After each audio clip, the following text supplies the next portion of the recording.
Okay, at the shop we got here 2010 Acura TL. You're looking at the customer concern on the cluster.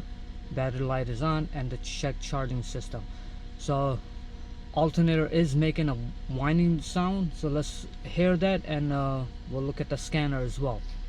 So let's go under the hood. Okay, as you can hear, alternator is making whining sound.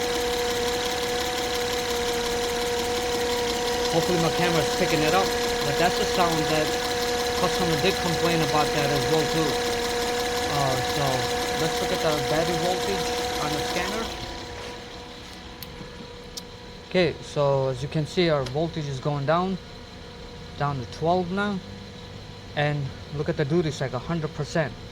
So alternator stuck at 100%, but it's not charging, so confirm alternator is bad.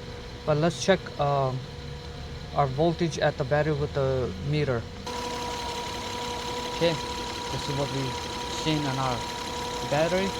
So let's move our positive lead to an alternator stud, just to see if you don't have a voltage drop or anything. So let's measure the voltage first here. Okay, touching the alternator stud, and we're still seeing 12.2. So let's do a voltage drop on the positive side of it, and we have 0 voltage drop, which is good. And let's try our negative side of it. Let's touch the alternator body. Okay, and as you can see, nothing there. So let me find a good casing area where I can touch.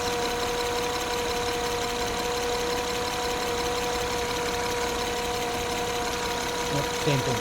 So no voltage drop, that's good. So gonna need an alternator. We'll replace the alternator, and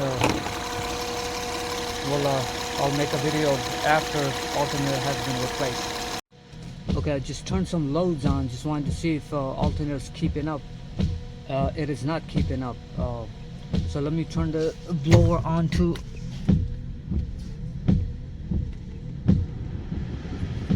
There you go. AC is on, and actually it's not. Let's check. Let's turn this on. Okay, oh, it was on. So AC is on, and let's see. As you can see, we're dropping down 11.6. So yeah, alternator is failing to charge. So okay, let's proceed with replacing the alternator and go from there. Okay guys, we're doing a alternator ripple test.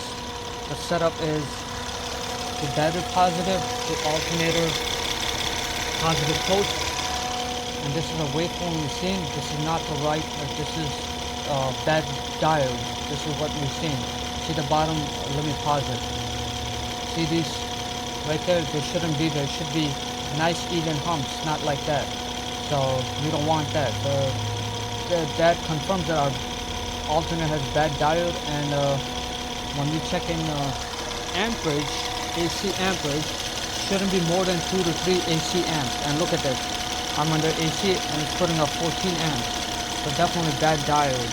And the setup for this is you just clamp it to the positive post of the battery or the alternator, or you could try the clamp, if you have the room to fit the clamp on your battery cable, you can do so. So right there, you see it? So that confirms our alternator is bad. So let's change the alternator now. Alright guys, so new alternator is in, and this is what the good ripple looks like.